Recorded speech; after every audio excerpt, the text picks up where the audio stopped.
The bigger they are, the easier they are to blow up with a slightly on fire brew. You're still listening. This is our final transmission.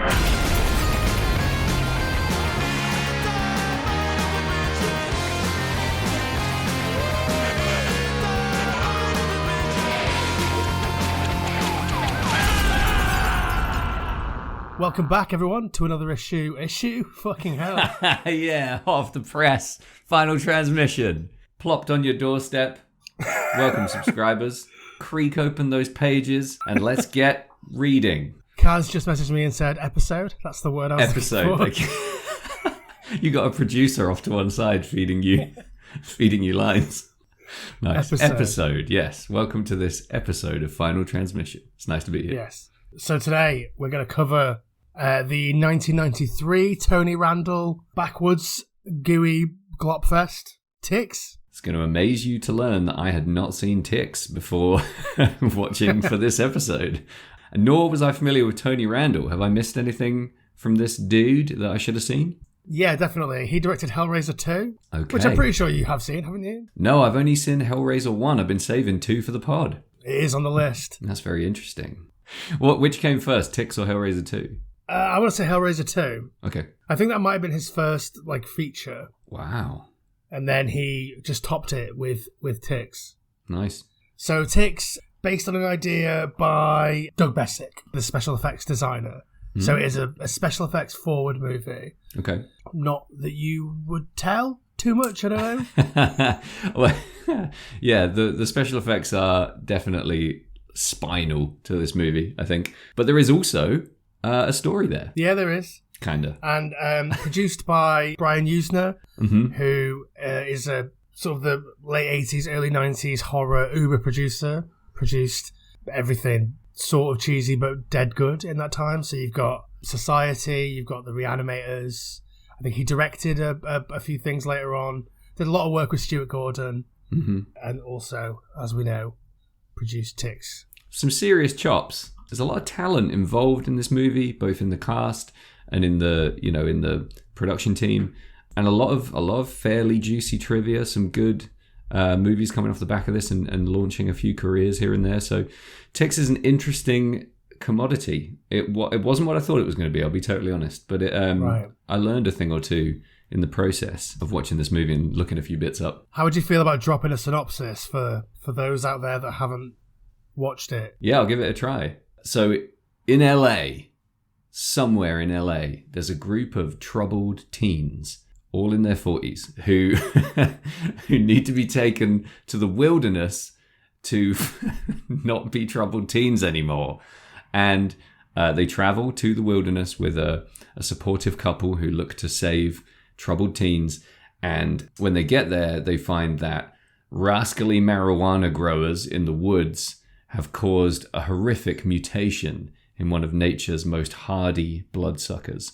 And mayhem ensues. We have mutant ticks running wild in the wilderness, chomping, biting, sucking, and blowing up all kinds of shit. And that's what I saw. I think the optimum word there is sucking. No suckage in any of the promo. I looked up some of the promo. I would have hoped for ticks sucks or something brutal like that, but I got nothing. I found nothing. Will you give it up, man? Nobody's out there. We're alone. Oh no, there's somebody out there. I'm picking up all this crosstalk. Oof, I thought we'd never get a break. How you doing? Not too bad, how about you? Good, just hanging out listening to this new Boll Weevils record. First one since 1995. How's that for a stoker? Nice. How does it sound? Sounds amazing. It's called Essential. It's out on Red Scare Industries. And I would say their best record since 1995. Nice. It's an absolute banger. Get your hands on it now. And you said it's out on Red Scare Industries?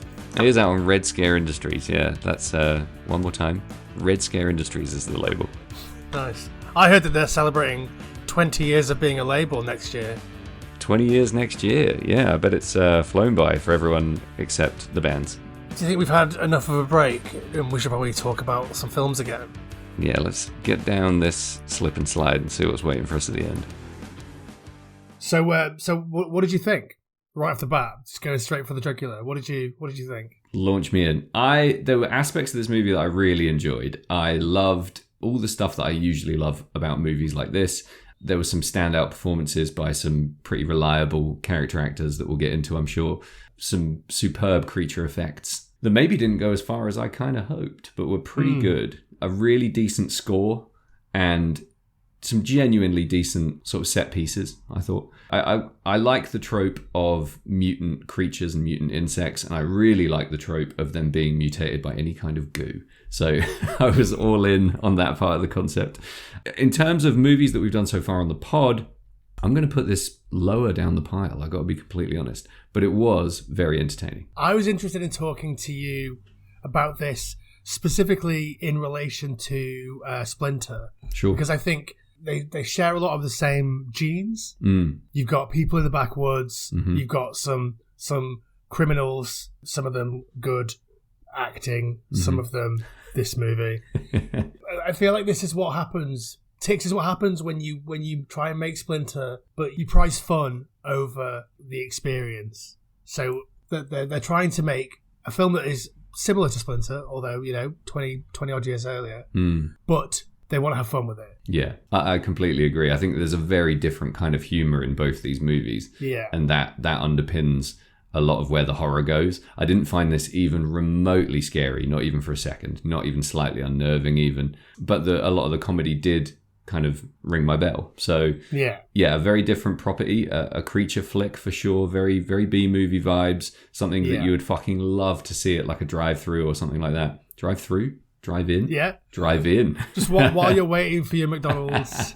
Exactly. You can tell it's the morning, can't you? But yeah, no, that's exactly it for me. Like a very different kind of fun, a much heavier-handed approach to the comedy aspects of this horror, and far less in terms of character nuance. And just, I think, yeah, you're right. Like coming from the same egg, but a completely different creature. Yeah. One that I liked, but one that Splinter ticks way more of my boxes in that regard. Like I would watch Splinter again. I would probably not watch this again. But that being said, something I liked about the overall feel of this is it felt a little bit to me like an Are You Afraid of the Dark? Yeah. It had that kind of flat, kind of browny orangey color palette that a lot of those episodes had, and then it's all cyan and blue, and then it had that very low production value feel to the vast majority of the character interactions and the kind of build-up pieces. And it was kind of paced like an episode of Are You Afraid of the Dark as well, or something in that vein. But that doesn't take anything away from the fact that I did enjoy watching this from start to finish. Should we take a little tour through the characters that were there? So we start off and we're introduced to my co-host here, Clint Howard. Yeah, dude, here I am. The things I learned about Clint Howard from just reading about this movie. Obviously, I love Clint Howard. Who doesn't? I had no fucking idea that he was related to Ron Howard by being his goddamn brother, and that Rance Howard is their daddy-o. Yeah, I mean, I think because we don't see an awful lot of Ron Howard anymore because he's behind the camera. Yeah. But Clint Howard rather, does look like if you sort of squished Ron Howard's head. It's always been pretty clear to me, but I think I already knew. I just had no idea. No, interesting. And I pieced it together by seeing Rance Howard in this movie and being like, hold on, he looks a bit like Clint Howard, and they have the same name. And then I looked it up and I was like, oh shit, it's a whole family of Howards. They're all just very attractive men. Yes, I love Clint Howard. I think there's something special about Ron Howard's brother just trying to make a living in shitty B movies. And he made a great living though. Do you know what I mean? No, absolutely, yeah. He's in so much and he's so iconic in those circles. I bet he's fine. I bet he's had a great career. I'm trying to think of him in terms of Nicolas Cage. Like, where's his Leaving Las Vegas? Like a leading role? Yeah, or not even like a leading role, but like his like serious, like I'm gonna fucking nail this role. Probably not The Water Boy. No, probably not. Which is what he springs to mind immediately for I think that speaks to the difference between me and you, because for me, it's the Ice Cream Man where he plays a killer ice cream man. Yes, and maybe that's it. Like that's by in no way serious, but he's got a lot of screen time in that. Yeah, he is the main man. He's in the Rob Zombie Halloween movies as well, isn't he? I seem to remember. He gets around. And the whole way through this, I'm spending a lot of my time watching this movie waiting for him to appear and kind of hoping that there'd be more. And I feel that kind of performance is a massive success, isn't it? If the audience is like, more please, where are you? What's happening with this character while all this other action's going on? Then you've smashed it. Well, I think they almost sort of set up like he dies, like pretty early on. For sure. I think are you supposed to think that the glob like crushes his head? Yeah. But he comes back. It's fine. Don't worry. Yeah, and Clint okay. That whole sequence brings in a lot of those POV shots that I really liked in the movie, where you get creature POV, you get falling egg POV, you get lots of like flying into people's faces and way too close and uncomfortable camera angles that I'm a huge fan of. Yeah. I think he necessitates a lot of that with his incredible face. Like, yeah, I'd be amazed if at some point during this production they weren't just like, right, we need to get as much of this guy's face as possible, get in close, let's make people feel creeped. So yeah, he's obviously superb. Who else have we got? We've got Seth Green in a pretty early performance. Yeah, Seth. I think Seth Green is what really gives it that sort of nails on that Are You Afraid of the Dark quality, because it's like, for sure. Obviously in Are You Afraid of the Dark we had loads of actors like that. We had like Gosling appearing in episodes and things like that way before they were anybody. But that super sort of Gen X, grungy 90s. Yeah. This is what kids look like, right? Yeah, I couldn't agree more. He's so grunge, and it's great. And I think he really nails his sort of slightly over the top anxiety boy performance. I think he does too. As much as I'm probably not like the world's biggest Seth Green in a kind of leading role fan. Like I really kind of hoped at the start of this movie we weren't going to spend quite as much time with him and his narrative, because I thought it was a pretty simple like, oh okay, anxious kid in the city now going to the woods. I don't really need like too much of that. But I was really pleased by the fact that I thought it was obviously over the top and hammy, but I think he was trying to do that. I don't think this was a bad performance. I think he was deliberately trying to be that way. Yeah, I found him kind of hard to look at. I know that sounds mean, but he wasn't. He's not looking his best in this movie. I don't think he's like. I mean, he looks fantastic now. Look at it that way. Yeah. But back then, he's just kind of gawky in all the ways that I don't find particularly exciting to look at in a movie like this. But yeah, I think he put in a pretty solid performance given the pretty narrow brief. Yeah, I think there's some like interesting nuance there as well in terms of his character, because like. We're introduced to him and he's this absolute bag of anxiety with a terribly incompassionate dad who is the source of that anxiety. It is later revealed, which is insane. Like, be better, dads. Dads all over the world. Watch this movie and be better. Yeah, don't get drunk and leave your kid hugging a tree in the woods for 2 nights.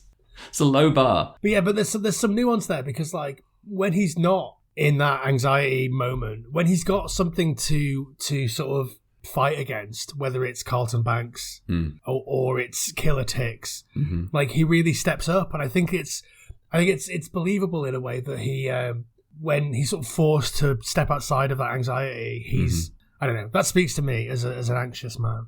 Yeah, but it's well written, I think, because his sort of progress out of being so anxiety-ridden that he can't stand still in a place alone without spinning out and falling over, it's incrementally improved by these slightly stressful situations. It's almost like, it's kind of a journey through exposure therapy. Like he's gradually getting better at it, and then there's a pretty huge climax where he steps up. But I did like that as well, and I thought his performance was, maybe not like subtle in that regard, but you could see what he was trying to bring to that. He was trying to get stronger as the movie goes on for a big climax, and I respect that. I think that was quite good. Yeah. And then sort of converse to that, you've got Alfonso Ribeiro, your boy, as the LA street gang tough. I'm guessing you've got a lot to say about Alfonso Ribeiro in this movie. I don't have too much to say really. I think it's great. I think he's giving off absolute Lin-Manuel Miranda vibes.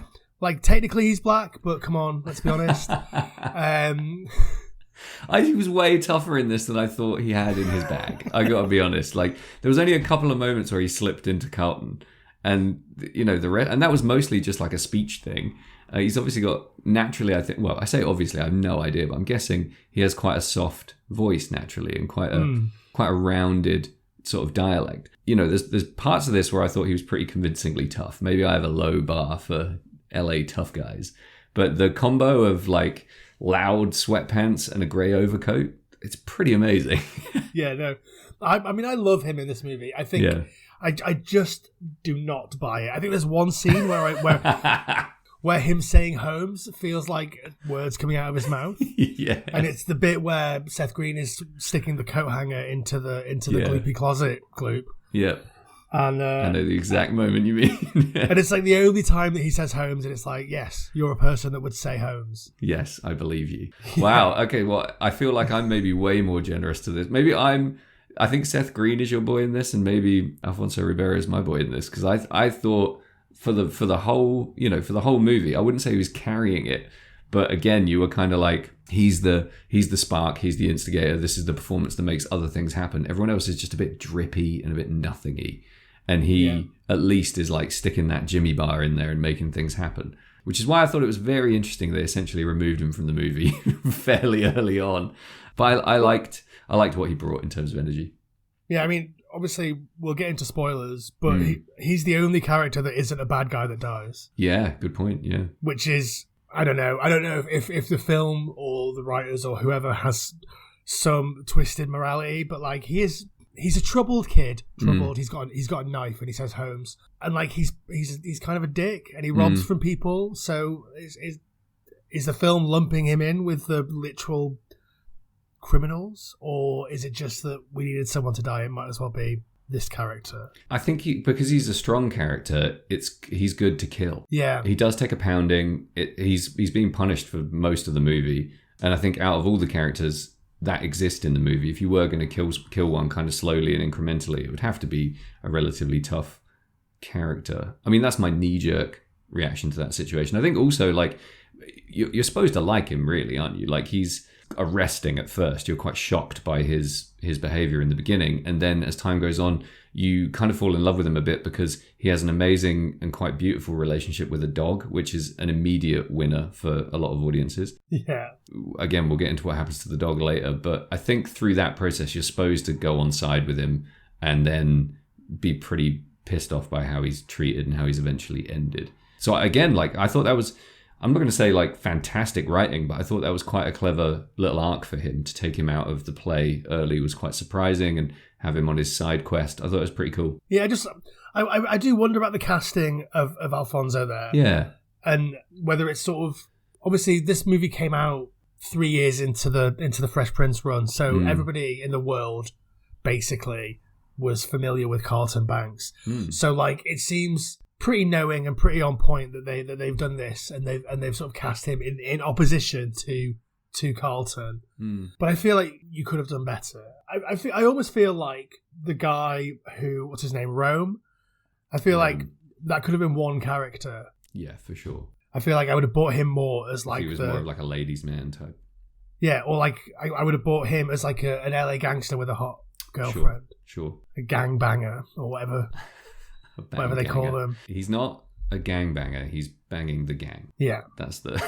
he's in the barrel. Yeah, exactly. I mean, yeah, I agree. Like, I love speculating as to what was going on in his career at this point that led him to do this. Was he asking for tough guy roles so he wasn't completely typecast? Or was his agent looking for, something to broaden his appeal so that when inevitably Fresh Prince ended, maybe he had something to progress into that wasn't the same? Or was he just, cheap at this point? I don't know if he would be cheap because he would have been in like one of the most popular shows on TV.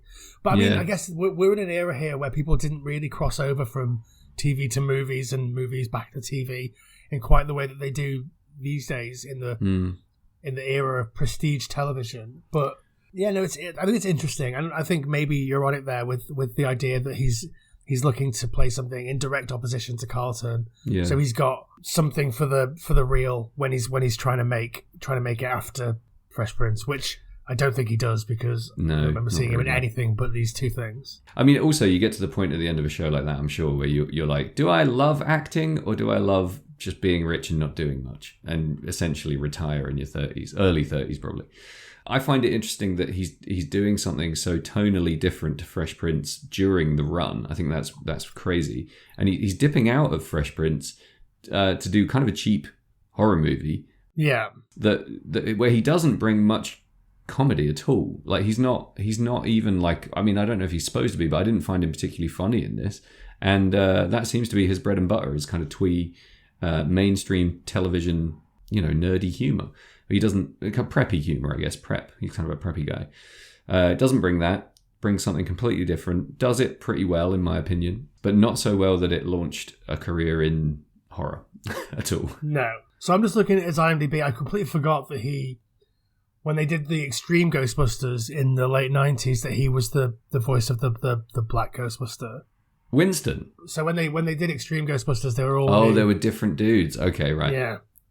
I never saw any of that. And he did other sitcoms. He did In the House with LL Cool J.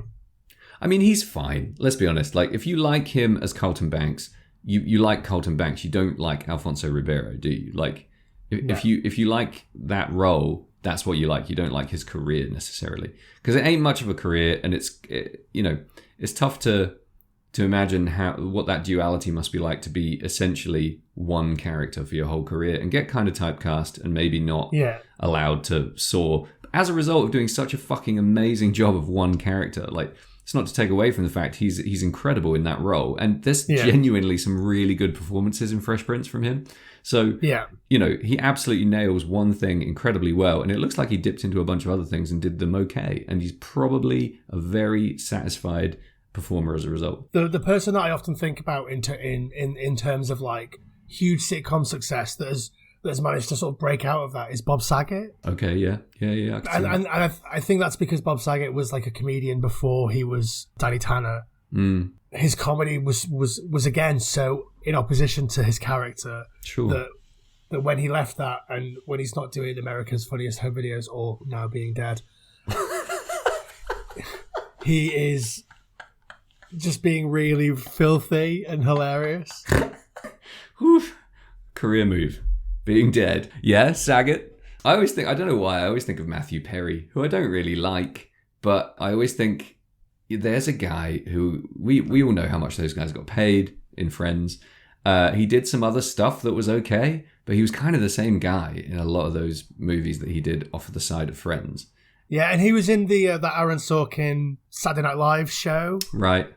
Studio 60 on the Sunset Strip. And what, doing the same shit? Yeah, I mean, so that show was fine, but it came out at the exact same time as 30 Rock. Right. And that was what sort of killed that show, because it wasn't 30 Rock, and the world wanted 30 Rock at that time. Got you. He's almost the opposite of Carlton Banks or Alfonso Ribeiro, because Alfonso Ribeiro is an actor who played Carlton Banks. Yeah. And Matthew Perry is Matthew Perry, who was just cast as Chandler Bing. Yeah, he's Chandler Bing, who, when he's not doing that, just is Matthew Perry. They're basically like probably fairly. I mean, I don't know. I'll have to do a little bit more digging around that, because his book is actually supposed to be quite insightful. Oh, really? I mean, I straight up don't like Friends, and I don't really like any of the people in Friends as actors necessarily that much.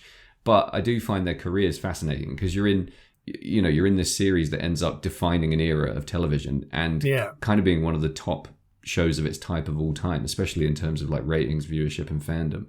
And then what? It's quite an interesting question, isn't it? What do you do? Can you do anything after that? Well, I mean, Jennifer Aniston's had an incredible career, I think. She's done some really quite respect-worthy stuff. Courtney Cox as well, and the men less so, but Matt LeBlanc was in fucking Lost in Space. Pretty good in that, I thought. Yeah. Pretty good. He hosted Top Gear for that one season. Oh, good Lord, did he really? These are the things I don't want to know, Jamie. Just don't tell me these things. Yeah, he's on a terrible sitcom now where it's like, oh, Dad's always wrong. Oh, Dad's always drunk. Nice. Hey, I mean, fuck those guys is what I'm saying about Friends. But, someone like Ribeiro, I wanted to see him have a career. I wanted to see his shit expand a little bit more. But, we got him in this, and I'm proven wrong because he wasn't very good. But I think he was basically fine. Who else we got? We got Amy DeLenz as Dee Dee Davenport. Your mate's daughter. Yep. We've got my mate Mick. Yep. Well, that's ruined the game I was going to play, Jamie. I was going to ask you, out of everyone in this cast, which actor do you think I've met in real life? Well, Mickey DeLenz is not in this. Oh, I guess, have you met Amy DeLenz as well? Yeah, dude. What a life you lead. What a life I led. Yeah, it's all past tense. I mean, what do you think of her in this movie? She's there to be incredibly beautiful and a bit spoiled, and she's incredibly beautiful and a bit spoiled. She doesn't die, does she? No. I was so sure she was going to die from the second she showed up, and I was just counting it down, and she didn't. Dee Dee Davenport didn't die. Nope, Dee Dee Davenport, good name. Character's fine. I'm assuming, I mean, she's in Pumpkinhead 2, which I know you've seen. Do you rate her in that any better than this? She is a character or an actress who is there sometimes. Yeah, she's very much there. I think, unlike Alfonso, I guess he's the anchor for this episode, but unlike Alfonso, she has no need to be in movies. And unlike, I guess, the phrase that we use in 2023 is nepo babies, unlike all the other nepo babies, she doesn't bring an awful lot to the table. No, she doesn't. You're right. You've got all these sort of actors that have been given incredible opportunities because of who their parents are or who their family is. Sometimes you get the impression that they don't have to work very hard, but some of them do work really hard. Some of them are really well trained. Yeah. Amy Delenz does not work very hard. No. And I think, but again, what interests me in terms of like her career at this point is this all she could get, or is this what she actually wanted to do? Did she want to be like a second-rate B-movie scream queen type actress, performer, artist, or did she just get whatever she could get? Because I would have thought she could get more / better based on who her dad is. Yeah. So I find it interesting that she ends up in this movie. Tony Randall's coming off Hellraiser 2, which was a big horror movie. Sure. Brian Usner is a producer with bags of money to make ostensibly fairly low budget, but quite big budget, low budget horror films. I think the pair of them have some of that pull. You've got the special effects guy. He was involved in Star Wars. He animated for Gumby. He's got a really long, storied career in special effects and animation. So I think between the three of them, this film makes quite an attractive prospect. Is that to say that it's kind of a flop? Because it doesn't, like with that lineup, you would expect. I'm not going to be mean and say you'd expect more, but like this obviously didn't break the world in half, did it? Tix is not like a household name. Should it have? Is it poorly executed by that standard? I mean, I think we're in a period where lots and lots of films like this are coming out. Sure. They can't all be winners. Yeah. And I think there's nothing in this movie that makes it any better or worse than any of the sort of mid-budget horror output that's coming out in the early 90s. Sure. I think it's a bit of a crapshoot, really, and this crap didn't shoot as well as some of the other crap. It's a lot of crap. I mean, I tell you who blew me away in this, who I thought was pretty outstanding, was Rosalind Allen as Holly Lambert. I thought she was great. I have more on Amy Delenz. I'm sorry. Wow. Okay, here's my thinking. She's just very consistent. Yeah. She delivers lines well. She's not like fucking looking at the camera like Amy Delenz. She fills the boots of like the strong, protective, matriarchal, a very powerful feminine character in this movie quite well, and she looks fantastic for my money throughout the film. Yeah. She brings a really strong look and a really big energy to all the scenes that she's in. She does not slip into the lame supporting female role at all. She outshines her co-star in Peter Scolari, in my opinion, and she just kind of pulls a lot of focus, and I had a lot of respect for her performance and how believable she was in this role. I wanted to know more about her, which is a good sign. We don't get a lot of her backstory or much about the relationship with Charles, but we are treated to some good on-screen chemistry from them, including one interrupted bang scene, which was cut short, I felt. Yeah, cut short by the fire. Yeah, a pretty good fire scene as well. I thought that was quite well executed in terms of showing us a little bit about all the characters and their relationship with nature and their lack of understanding of risk, etc. I thought it was quite well drawn. Yeah. Much better than the captain's log scene earlier in the movie. Yeah, that shit was so lame. I was kind of hoping when he whipped out the dictaphone that was going to be his thing for the whole movie. Does it once, puts it away, done. That was weak. Speaking of weak, Virginia Keane as Melissa Danson, boring. Yeah, boring. Yep, and moving on. What did you think of Pete Scolari as Charles Danson? I thought you did all right. Yeah, I mean, I have a real soft spot for Pete Scolari. He was in the Honey, I Shrunk the Kids TV show that I used to watch when I was a kid. Interesting. So I've always sort of kind of liked him. Mm-hmm. I don't know about what he does in this though. Nah, like bit vanilla. He's just the sort of there. He's just sort of doing their things. I mean, the impression that you get is that he's just Holly's boyfriend, right? And he's not really involved in this thing. Like, why is he allowed to take kids into the woods? That's why I was so surprised to learn from just looking through the IMDb after watching it that they're actually married. They have the same name, and no, they don't. Sorry, they don't. No. I'm completely wrong there. They're not married, so they must be living in sin, trying to bang it up in the woods. I guess the impression I got is that they run this charitable endeavor together quite poorly.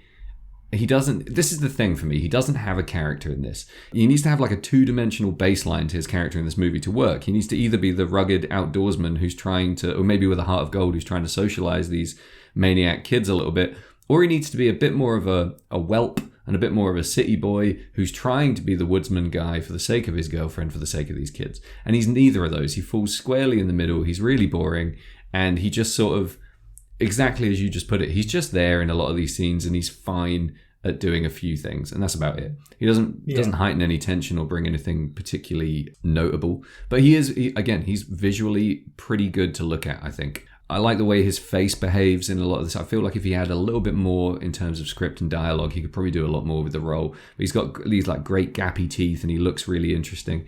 So I like that aspect of it. He's running around with his shirt open some of the time, which is quite fun. It's one of my favorite things. So yeah, not a lot for me from him, but not a slight on his career or his performance. I just think he didn't have much to work with. We've sort of stumbled on one of the real issues with this film, which is that it's overwritten, and it's like, okay, in films like this, there are this many characters, so we need to have this many characters. And in films like this, the characters are these archetypes, so we need to have these archetypes. For sure. And they didn't need these archetypes. And to go back to Splinter, you could merge, because if you merge all of these archetypes together, you get the 3/4 characters that you get throughout Splinter. Sure. And especially when you're not killing them. When people aren't dying, you don't need a cast this big for a movie like this. Yeah. Which Friday the 13th is it that starts at the camp? Is that 4? 5? 5. It's 5, isn't it? New Hope or whatever the fuck it's called. There's a movie that we're going to disagree on big time. I think that fucking movie sucks donkey dick. I really don't like that Friday the 13th. And I'm a big Friday the 13th fan, and I know you love it. It might be your favourite. I mean, I don't know if it's my favourite, but I think the Tommy Jarvis trilogy is the peak of the F-13 saga. I know you disagree, and that's because you're wrong. Well, we should, at some point we're going to hit the Friday the 13th movies hard, I think. And yeah, for me, you get those vibes of, the troubled kids in a, not a summer camp, like a countryside retreaty type situation where they're supposed to be socialized through nature, etc., etc. And it starts like that. And initially I'm thinking, don't let your experience of Friday the 13th Part 5 color your experience of this movie, which is going to have the same plot. And then it doesn't. It does something completely different in that these kids don't die. They're not killed by, the ticks or the antagonist. Largely, they survive. And the crux of the movie isn't that they're being killed off one by one in any sort of like pseudo-moralistic psycho rampage type way. So I was pleased for that not to happen. But I think there's way too many fucking characters in this movie if you're not going to kill them. I completely agree with what you're saying. They need to all be dead. It needs to be Seth Green clinging to a tree at the end for dear life and then managing to walk out of the woods somehow, which is exactly where I saw it going in terms of story. And it didn't. They all fucking survived. So who cares, kind of? Yeah, like only the bad guys and the black guys die. Yeah, it's 90s horror. Yeah, absolutely. But it's just weird because you've got all these killer ticks, and there's literally, you're meant to think that there are thousands of them. Sure. I mean, you might see 4 at a time. You see 4 at a time lots of times. Yes. Because they had maybe 4. 4 ticks. I mean, are the ticks scary to you? Are you scared for the characters of these ticks in this movie? I am particularly predisposed to being terrified of little crawly blah, blah, blah things. Yeah. Yeah. It's a lot of good sound work on the ticks, by the way. We'll get to that later. Really good. Yeah. No, I'm not scared of the ticks. Or I'm not even. I don't believe that the characters would be scared. Another problem with this film, which I love, and I'm gonna just need to preface it with that because I do love this film, is that at the beginning of the film, they find a tick on Brutus, the dog, and they talk about how it's impossible, how you can't just crush a tick. Mm-hmm. And they immediately crush it. Well, no, they set it on fire. Right? Yeah, sure. Which everything in this movie is telegraphed. Everything is a setup for later, which is, I mean, kind of good in terms of writing, and then also kind of terrible in terms of writing because you're like, oh yeah, they telegraphed that earlier. Bam. Sure. But yeah, so ticks are too strong to just crush. But when the ticks are big, they're crushing them all over the place. Yeah. There's a lot of stuff about how the ticks behave. What I look for in a movie like this in terms of my enemy is a little bit of consistency, or at least like a solid level of mystery concealing some sort of like fatal flaw or whatever. But these are all over the fucking show. There's no consistency and therefore no threat, in my opinion, which kind of bums me out a little bit. But, like you, it didn't take away from the fact I enjoyed pretty much every time ticks showed up in this movie, something cool happened. And I think maybe they just forfeited that, like a consistent enemy for, what can we do that's really fun with these creatures. It's especially funny in the scene at the vets when this vet is just like, I don't know, a super bug scientist also, and is like, oh yeah, these bugs have been increased by some sort of herbal pesticide or whatever. Yeah. Like, oh, I can see that there's some goo here, and this goo means this thing. Like, it's just like, why bother having that in there? We know why it's happened. The characters don't need to know. Well, I can tell you why, because it's for people like me. That was one of my favorite scenes in the movie because I love any autopsy scene. The more over the top, the better. Anytime there's like some very expendable medical expert brought in to cut open a creature, a human, a victim, anything, whatever happens next is at least going to be memorable. And she's fucking brilliant because at one point she says, like it was on an LSD trip or something. Like, what kind of vet is thinking neurotoxin and equating it with an LSD trip? One that's out of her mind. And then she tells the guys don't tell anyone about the weed. Like, I thought she was going to come back at the end as like one of the weed farmers or something. She was great. She's fully hardcore. She's part of a really good chase scene where she's got the little turd net, trying to catch a tick with a little net. She doesn't, like you said, not great in terms of exposition or telling us anything we didn't already know. But we really get to see inside the ticks in that dissection scene, which is really cool to me. I like that a lot. I mean, I like it all. I just think none of it needs to happen. Yeah, doesn't need to be there. Yeah. Like, the characters don't need to know why the ticks are big. I guess they don't know that the bad guys who are sort of comically over the top, hey, we're the bad guys. They suck.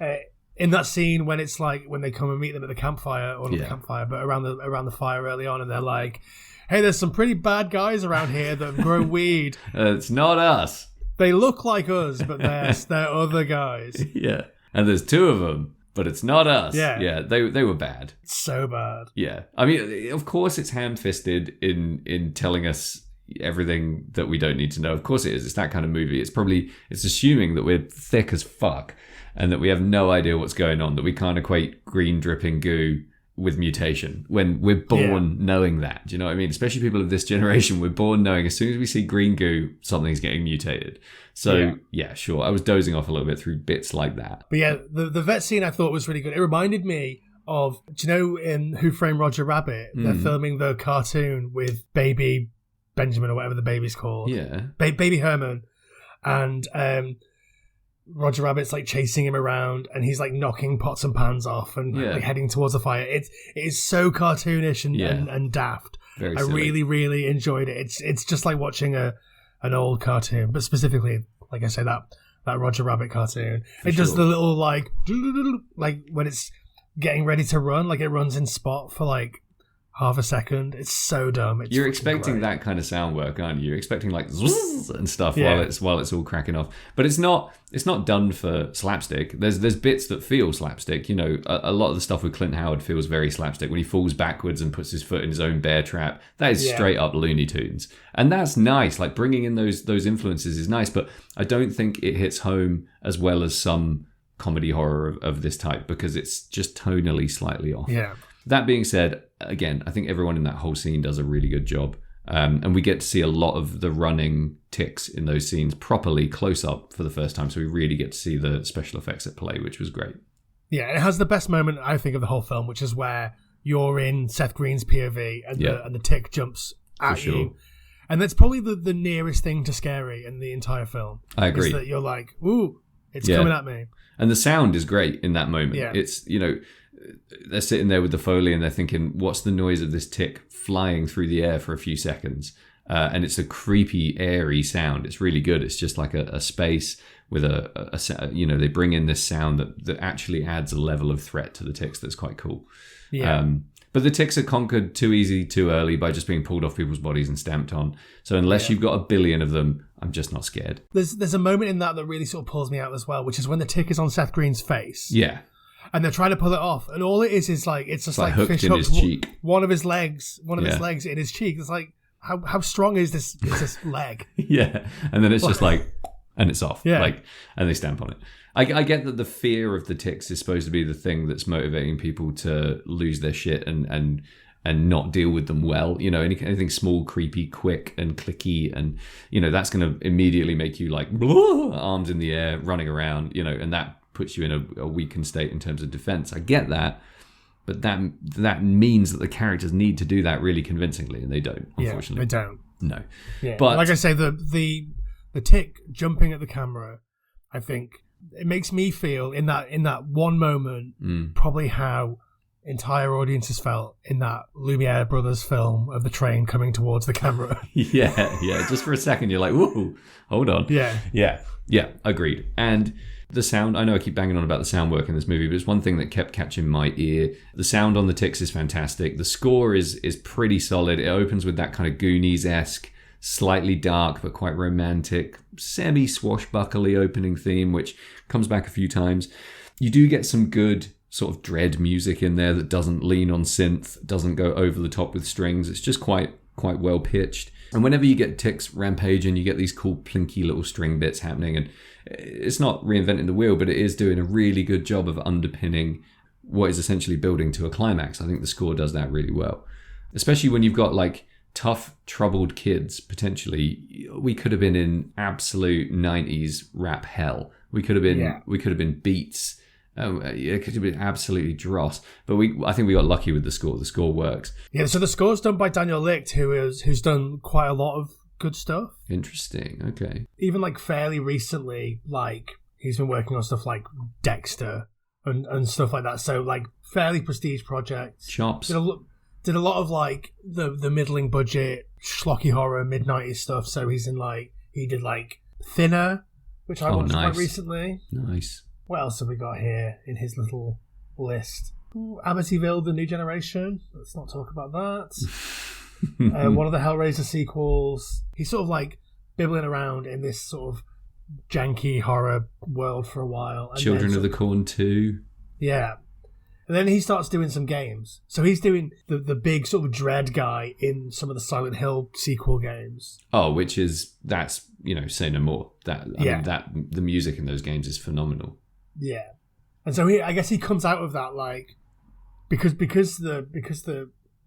it's so effective in the Silent Hill games that he comes out and suddenly is in demand.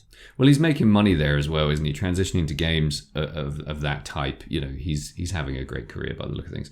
And much respect to him. This movie could have been, score wise, it could have just been knocked out on a keyboard like a few of the movies we've done so far.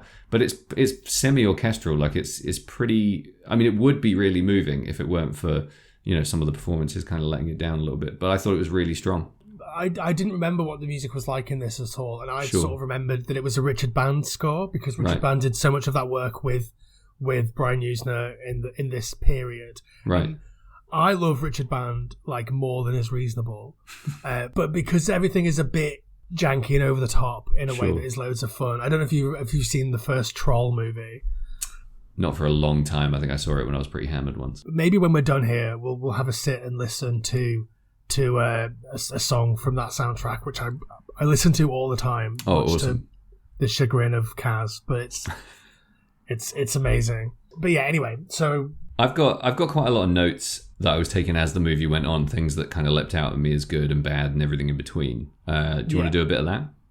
Yeah, sure. So I think we've covered most of my notes here. So I think the last big note that I've got is there's a really effective scene you sort of ignore because the characters are nothing, which is the fishing scene where they find the sheriff's body, and it's like a really good fake out. Some good bits in there. You've got what's her name, Melissa, going into the water, and we're expecting horrible tick. Yeah, maybe. I don't know. I'm always expecting leeches in that situation because of Stand By Me. But I was expecting like water boatman tick along the surface of the water type thing. Yeah. POV up to a mouth or something, yeah. But you don't get any of that. You get a dead sheriff bobbing around in the water. And I think that's great. Yeah, dead cop. Yeah. I knew you'd love that.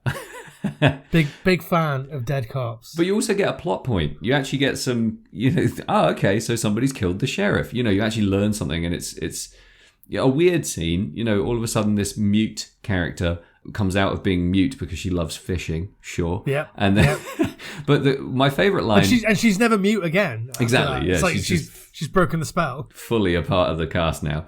But when she hooks the fish, she literally looks Melissa dead in the eye and says, "Go in the pond." That's such a shit line. And she says no, and she says, "Go in the pond," and she goes in. And that's the sort of lead up to finding the sheriff. But yeah, I like that scene. It did a couple of good things for me there. I mean, my two favorite scenes in the movie, which really stood out for me in terms of it felt like a different movie. Felt like they'd really nailed it here, and I would have loved more of it. Is both the neurotoxin hallucination scenes. So when we see said dead sheriff standing on the porch with the gun, and he's kind of covered in moss, and he's obviously like zombified, and the bad guy, whatever the redneck bad guy, is hallucinating the sheriff. That is absolutely brilliant. To top that, we get Clint Howard reanimated for a hallucination scene with his iconic "I'm infested" line, which is absolutely amazing. And both those scenes rip, and they both remind me of Pet Sematary. They have that creepy, ghoulish, semi-hallucinogenic, like vignetted kind of creepy elements to them. They both work so well, and we only get about 10 seconds of that for the whole movie. So either that's used expertly sparingly, or it's just something I would have wanted more of in the movie. What did you think of those two scenes? Because I thought they were ghoulish enough to really sort of catch your eye. Yeah, well, I think there's a third hallucination scene. Is there a third? Where when Carlton Banks thinks he's in LA, and is being sort of shot at by other gangbangers. Other G's, which isn't as effective. Less memorable, yeah. But no, I do love those two scenes. I think, like we said at the top, like more Clint Howard is better. Yeah. So him coming back, and like I've always really loved the sort of tropey nature of like I'm hallucinating, and I think the person that loves me or cares for me is actually desperately trying to hurt me. Sure. Which is the entire plot of the movie House, which is on our list. So I love that. Mm-hmm. And like both of those scenes play on that. I mean, the big bad guy doesn't necessarily love the other bad guy, but they're at least on the same side. Yeah. Yeah, so that's something that always resonates with me. Definitely. I don't think it really plays out into anything. It doesn't become anything. No. Maybe with the other guy, with the bad guy, because he drives recklessly as a result. Yeah. I mean, I just loved that they were obviously like, I think there was a lot of care and attention that went into those hallucination scenes, because they were, like you said, now that I think that there's three, they're actually spaced out quite well in the movie, aren't they? Yeah. And they're highly effective, I think. They're horror scenes for me, while everything else is kind of schlocky, creature nothingy stuff. Those are the bits where I could have been scared if the rest of the movie backed them up. I like those a lot. I kind of wish we had one before the explanation of why. Sure. Yeah, absolutely. What happens is we get the explanation of why, and then we immediately get the Carlton Banks one. Yeah. Or the Alfonso Ribeiro one. We shouldn't keep calling him Carlton Banks. But like we immediately get it, so it's like this explanation only exists so we understand this. But I think if we're like, what are these weird scenes that are happening weirdly? And like we know that Brian Usner has weirdness in him. He made Society, for fuck's sake. Sure. Like, he is the father of the shunt. It would be nice to have a bit more of that weirdness. Definitely. And unapologetically as well. Yeah. But yeah, the little highlights that we get are nice. Yeah. Little dust of good. Absolute highlight reel stuff, in my opinion. Yeah. You know, those two, in particular, the grislier hallucination scenes, definitely like the two best bits in the movie for me. You know, one thing the movie does really well, we've already said, is evolve Seth Green's character from just like a pouty, panicky, very dismissibly kind of weak, loserish type character into somebody who I guess ostensibly saves the day, kind of. I feel like the movie was a little bit anticlimactic at the end, but he's the one that sort of steps up while everyone else is going to shit. And you kind of saw that coming, but he does it satisfactorily, I think. We know that he knows how to deal with ticks at the very beginning because he sets that little tick on fire. Yep. I mean, it's stupid to me that he knows. He picks up a tick and he looks at the tick and everybody looks at the tick and is like, hey, look at this tick. And then he's like, yeah, I'm going to set this tick on fire. And then he sets the tick on fire. And I mean, doesn't quite go like that, but it's like basically it kind of does. Yeah. And then these big ticks come out and everyone's like, what are these creatures that look like big ticks? Are they ticks? They're not ticks. Could they be ticks? No. How will we ever destroy them? Everyone's like, what was this big bug? These big bugs. Like, no one's like, well, yeah, they're ticks. It takes the vet to be like, hey, these are ticks. When you know that they're ticks, you've looked at a tick. And they don't call them ticks at all for the rest of the movie. They're bugs. Yeah. So what we're saying is these guys are dumb, and everything that happens at the end that could have been quite a cool Night of the Living Dead type scenario actually just ends up being a bit of a series of fuck-ups that leads to a giant tick being born out of Carlton Banks's splitting head. Yeah. In terms of like the hatching scene there, where the tick's obviously incubated inside him, grown to sort of half man size and then bust his way out. What did you think of the effects? How did that scene work for you? I think the effects are great. I mean, I love a head splitting in half. Fuck yeah. In terms of like the special effects, we're in Scanner's sequels or even like Scanner Cop territory. Sure. Where these aren't prestige special effects, but they're grisly and they're effective enough that it works for me. Yeah. I mean, I don't buy any of it. Like, why is the tick massive that's coming out of him? Like, there are ticks that are living inside other people. I think I know why. Oh. And it's only just occurred to me now that we're saying it out loud. Because his character, Carlos Rivera's character, spends so much time all fucked up in that ditch eating all those steroids. Yes. It's roid tick. It is. It's tick on roids. Yeah, okay. But why you're spelling everything in this movie out that's so glaringly obvious it hurts. Why aren't you saying like, oh my god, it must be the steroids? Like, it would take you half a second to tell the audience that. It's pretty fucking obscure. I mean, it's pretty obscure to be like, oh, I'm dying, I better eat all these steroids. Bury all these roids, I've been shot. Yeah, it's great. Again, one of my favourite scenes in the movie has a Rambo moment where he's been shot, bitten by ticks, laying in a ditch, just shoveling steroids into his mouth. Like, it's really fucking cool. I like that bit a lot. But no, you're right. It must be the steroids. It must be the roids. Yeah, it's the only logical explanation.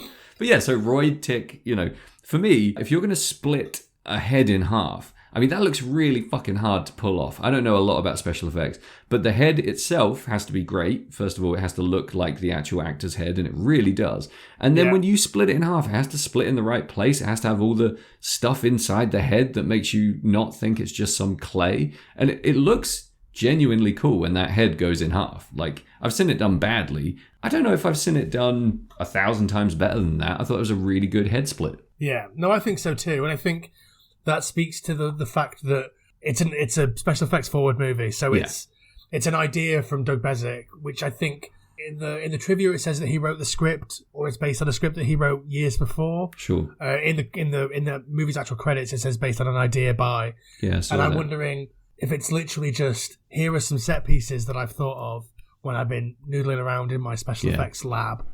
Here's a giant tick coming out of a guy. Here's some scuttling little fuckers that I've created. Yeah. Like, here's some stuff I can pull off really well. Yeah. Yeah. I mean, I thought the limbs coming out of his limbs were quite cool. That's the only time in the whole movie where the sound let it down, I think, because it just sounded like ripping wet denim over and over and over for each like limb coming out, and it just kind of ruined. You could have had some real creaky, clicky, sort of like stretching out, like really coming to be type sounds, and it was just a bit like.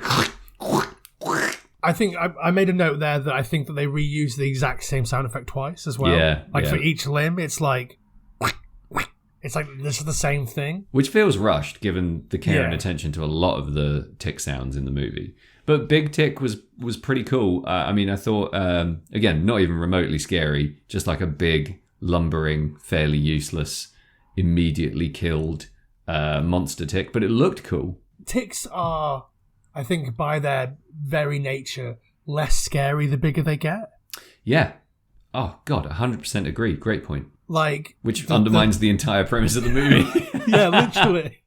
Yeah, that's why, like, all the scenes in Arachnophobia where the spiders are small are fucking terrifying. Yeah, I mean, I don't think the same thing applies to spiders. I think the bigger a spider, the scarier the spider. Oh, really? Okay, interesting. But yeah, because a spider is ultimately harmless, most spiders. Like wait, what? Spiders aren't harmless. They fucking kill you, dude. Not normal spiders. But quite a few spiders. I wouldn't put spiders in the harmless insect arachnid category of my brain. I'd put like a woodlouse in the harmless. Well, okay. If you took a harmless spider, okay, like a house spider or a wolf spider or something, yeah, and you blew it up to the size of a human man. Fuck yeah, terrifying. Absolutely horrifying. Yeah, awful. Nightmare fuel. But like completely harmless, although maybe not harmless at that size. Who knows? Not at that size. Well, they quite famously have they have poison. They just can't get through your skin. Well, I thought that was Daddy Longlegs. Them too. Imagine a big Daddy Longlegs. I think there's a movie in that because they're so shit, aren't they, Daddy Longlegs? Like they pull their own legs off by accident. Do you know what I mean? Like there's got to be a good comedy horror creature movie where a giant Daddy Longlegs that's just a complete fuck up is trying to destroy everyone with its... Yeah, like you die because of the weight of it just sort of accidentally bashing into you. Yeah, it just like takes out whole buildings with its big stupid legs that fall off, and like an army of... Jules, my friend Jules, his biggest fear is a Daddy Longlegs. He goes into absolute like squealing child mode if one's anywhere near him. I have a similar thing with moths. Really? Yeah. Interesting. I think because moths don't exist, like they're just a collection of dust that's somehow sentient. Like for a minute there, I thought you were denying the actual reality of the creature, the moth. Like, like unicorns, moths aren't real, so that's why they're so scary. But no, because like I don't know, they're literally. I mean, I don't know if it is literally. I'm not an etymologist. Is it an etymologist that are the bug folks? Is that an entomologist? Yeah. Doesn't an etymologist study like the origin of language? Yeah. Or words? I don't know. Yeah. Well, maybe they study the word moth. The word moth. But yeah, because they're basically a sentient collection of dust. Yeah. With wings. Just, I don't know, the idea of... The fluttery. The flutter. The dusty cocoon. flutter. I think it might go back to Silence of the Lambs and then finding the moth cocoon in the guy's throat. I think that might be it. Dude. Great scene. I think that might be it. The fear principle of this movie is wrong because it's clumsy and it's lazy. It says, here's a small creature that's really quite unnerving. Like, you find a tick on you, you freak out for a lot of reasons. Not just the fact that there's something burrowed into your skin sucking blood and you can't even feel it, but because the fucking illnesses you can get from ticks are horrible. They're like quick, darty, robotic little creatures. The premise that just making that bigger will make it more scary shows no real understanding of the psychology of fear to me. And it's just a quick, easy gimmick. Well, I think they could, in theory, be scary when they're at the hand size that they are. Face hugger style, Yeah, they could be scary then. They're not. But they could be in a different movie, on a different universe. I think in a different setting as well. I just don't find them scary in this big open woodland. It's like the jeopardy is kind of removed by all the space. But I don't know shit, so I'm not going to over criticize the placement of the ticks. There's clearly a reason that they've put them in this environment. It's their natural environment, I guess. But I love every single time one is squashed or the guts fly out of its ass or it's like smashed in some way, even when they're popped with fire, I think the effects are pretty bang on. And if all of this, fairly clumsy fear-mongering is a vehicle for those effects, then it does a really great job. Like you said, if you look at it as an effects-forward creature flick, it ticks a lot of boxes pretty well in that regard. It does. I don't really remember how the big tick is dispatched. Really badly. I have a lot of thoughts on this. So the worst part of the movie for me is when the previously mute character begins sweeping the ticks across the floor to get rid of them. Because any big bad that you can dispatch by sweeping it aside with a shitty broom, not particularly scary to me. What they then do, just when I thought, like, surely this broom shit can't go on any longer, they light the broom on fire and use the sort of smouldering ends to pop a few ticks, and then they launch this flaming broom up to Seth Green's character as he's climbing through the window, and he sticks it in the big tick's mouth, and the big tick explodes. And then your favorite, Jamie, a propane tank goes and blows up the whole house. And we had a good 3-second lingering shot of a giant propane tank that was clearly a miniature. And I was like, JB's going to love this. It goes back to those similarities with fucking Splinter, right? Yeah, it's like there's so many of the same bits of DNA that sort of are sprinkled throughout this. Yeah. And throughout Splinter. I don't know. I love that.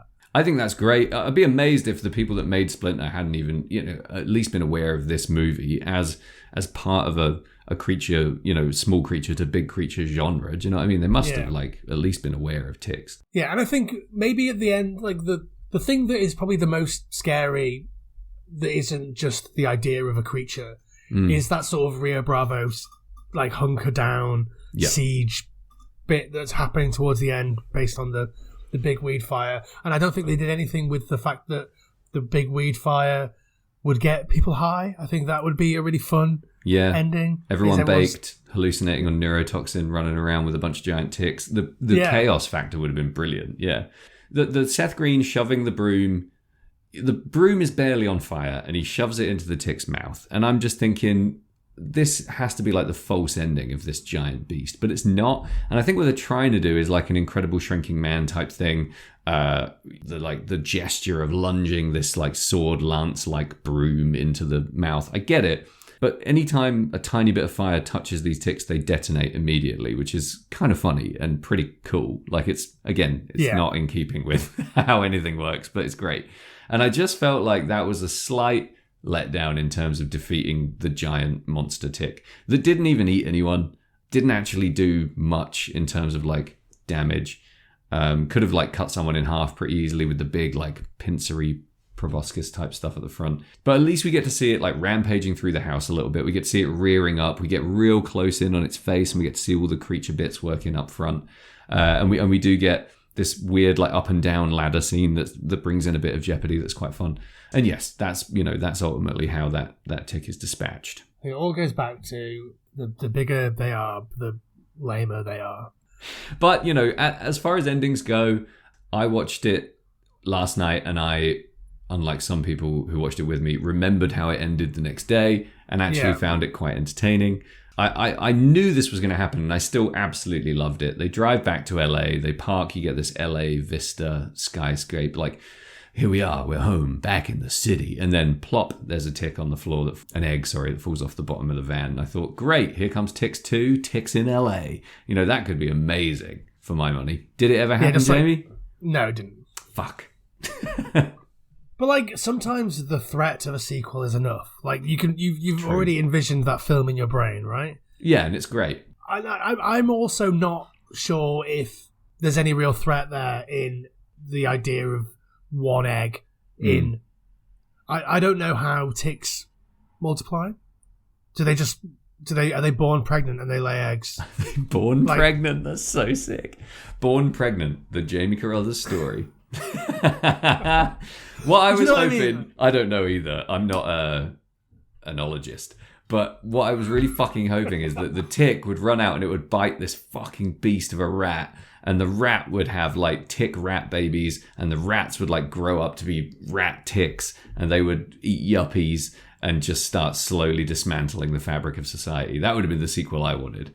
But that sounds good. Who knows? Maybe they're just born pregnant and there's loads of ticks running around not doing much and just getting popped by fiery brooms. You get 3 ticks out of an egg, right? is what's established in the. I think the budget dictates there are 3 ticks and an egg. Yeah. So there are at most 3 ticks in the middle of the road in LA. Like immediately eaten by pigeons. Game over. Like eaten by pigeons, run over by a car. Yeah. Like they're not getting anywhere. They're not. There's no sequel there. No. So even that kind of fails to give jeopardy or like fear or danger. They're not in their natural habitat. There's nothing that can happen, really. I mean, unless they are born pregnant and they instantly lay a bunch of eggs. Yeah. Up to, I don't know, maybe up to 3 eggs, maybe. and maybe the smog in the early 90s in LA was a thing, right? Yeah, I don't know if it's still a thing. Oh, it's still a thing, big time. Well, we only heard about it in the early 90s as well. Oh, and it was like a major threat. Yeah. Is there a movie about smog? You must know. Is there a horror movie about smog? The Smog. John Carpenter's The Smog? The Smog, yeah. I would watch that. I would watch a movie about smog. Yeah? Yep, big fan of the vaporous enemy. And you know what? You could get that made nowadays with climate change being such a hot issue and nobody monetizing it. I think you could make smog. That'd be great. I think plenty of people are monetizing climate change. Think of all the books. But not as like a horror enemy. It's all disaster stuff. It's all disaster movies and end of the world stuff. Imagine like a... I'm not sure how much... Like what happens is that you're in the smog and you're melted or whatever, right? Like it does something to your epidermis or like your organs. Again, I'm not sure how much mileage there is in that. What, people melting in smog? Jamie, you love movies based on less. Much less. I just don't know what else you could do. I'm thinking more like a mind-altering smog. Maybe that slowly alters your physical appearance as well. Okay. Not that just turns you into a zombie. All right, I haven't thought it through. This idea was not born pregnant. I need to work on it, but I will write the movie Smog and I will bring it to theaters near you. No, I do like the idea of a mind-altering thing. But Starring then you're in Carlos like... Ribeiro. Alfonso Ribeiro. It's Carlos's brother. Carlos. Yeah, right. I guess because he keeps calling people Holmes. Yeah, I mean, just not much doing with that character at the end, apart from, some good... I mean, we're missing a key Alfonso Ribeiro scene here. This is the only bit of act in the whole movie. I think this is where somebody acts, they do a really good job of it, and your heartstrings are pulled to the point where it's almost moving. The death of Brutus. Alfonso Ribeiro's dog Brutus is pretty brutal. As far as dogs dying in movies goes, I mean, it's always, if it's done well, it's always really hard to watch. It's always pretty painful. And this was a really fucking rough dog dying scene, right? Like, yeah, but I just don't really buy anything that's happening in the film ever. So I just don't, it didn't land with me the same way that it would if it was a different movie and a different dog and a different owner and a different tick. Like...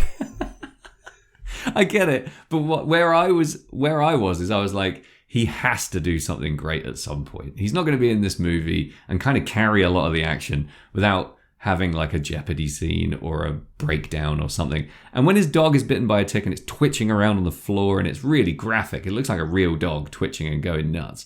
And then obviously it dies and he's carrying it in his arms and he delivers the monologue and he says the word Brutus quite a lot and he's crying. I thought, okay, this is what you're getting paid for. You've actually brought some, a bit of the stage to this movie, and I think he does it really well. I'll give him a lot of credit for that scene. Yeah, no, I think he's fine. I just don't care about anything that's happening. Yeah, there's no real relationship between him and his dog to begin with. It's just sad that a dog dies. That's it, really. And and that's it. And is most of what happens in this movie.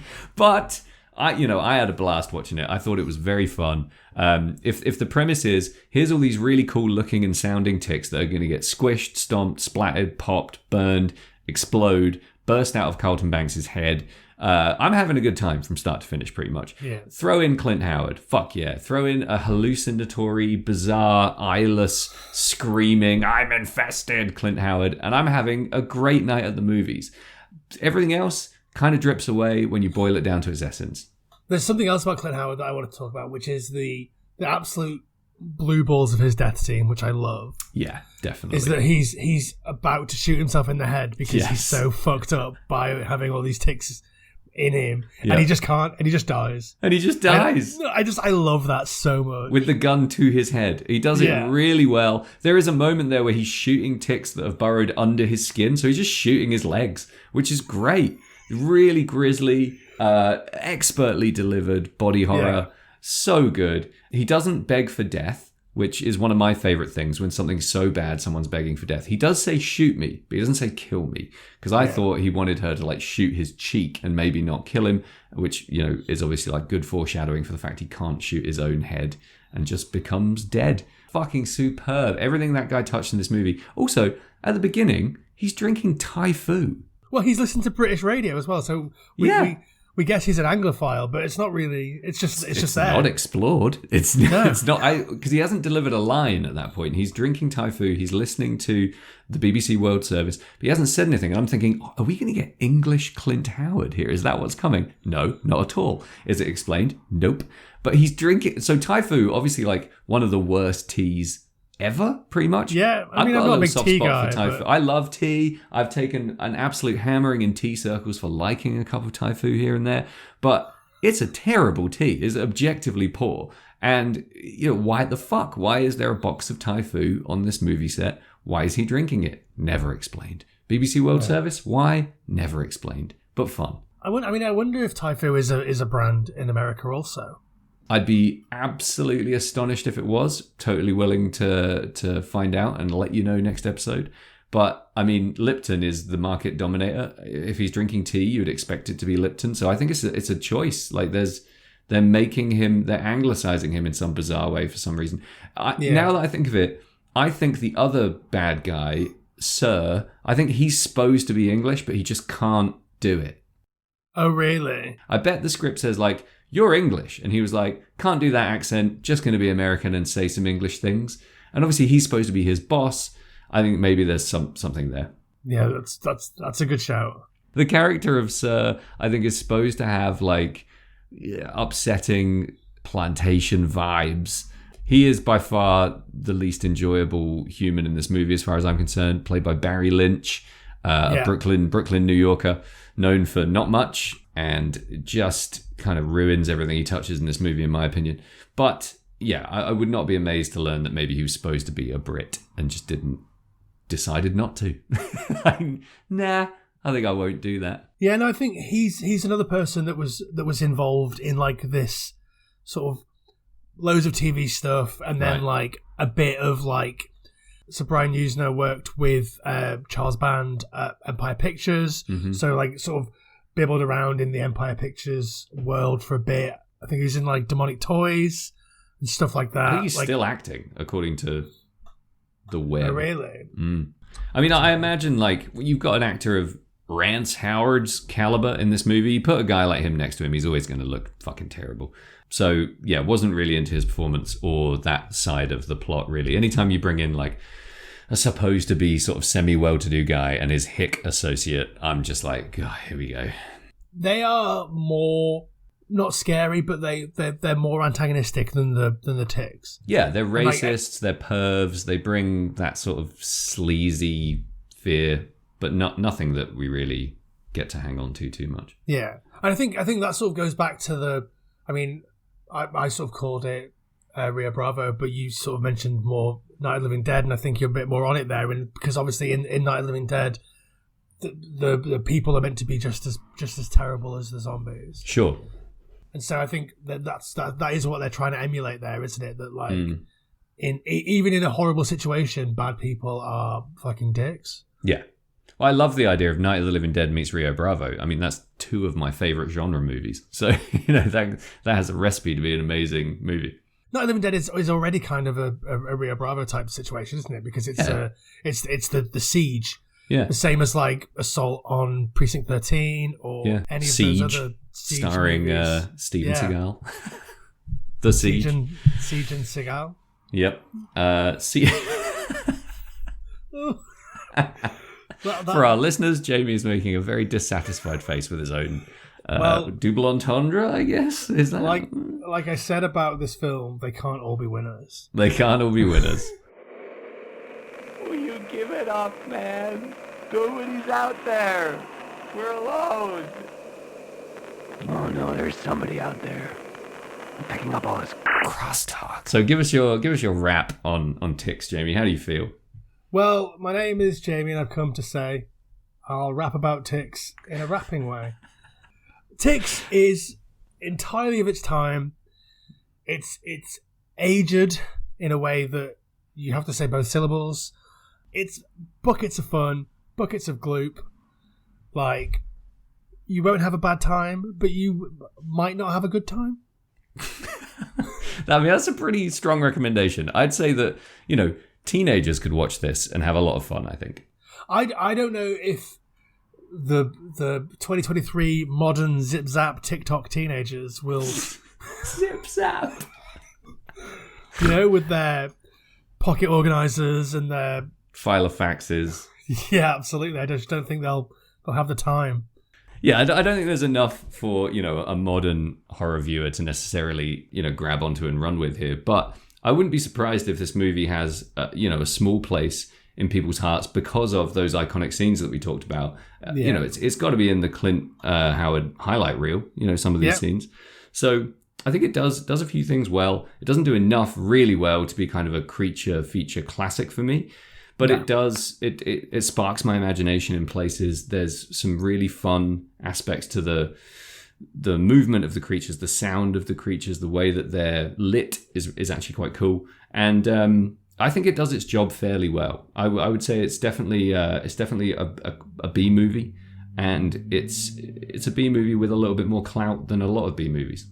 It's just loads of fun, but there's enough downtime that you sort of get a little bit. Oh, maybe I'll just check Twitter. Sure. It plods a little bit. For a movie that's so full of scampering and leaping and darting and, exploding, there are moments that kind of limp along. But I don't think you can maintain that pace for a 90-minute movie without...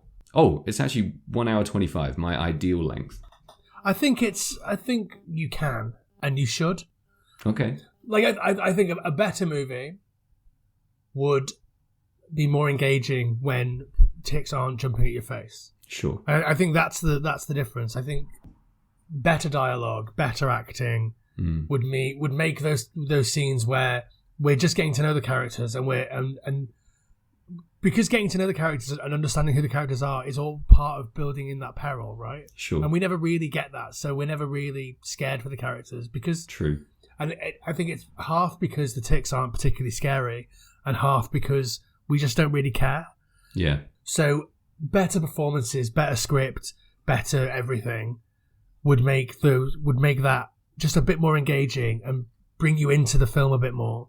Which I'm completely fine to not have that.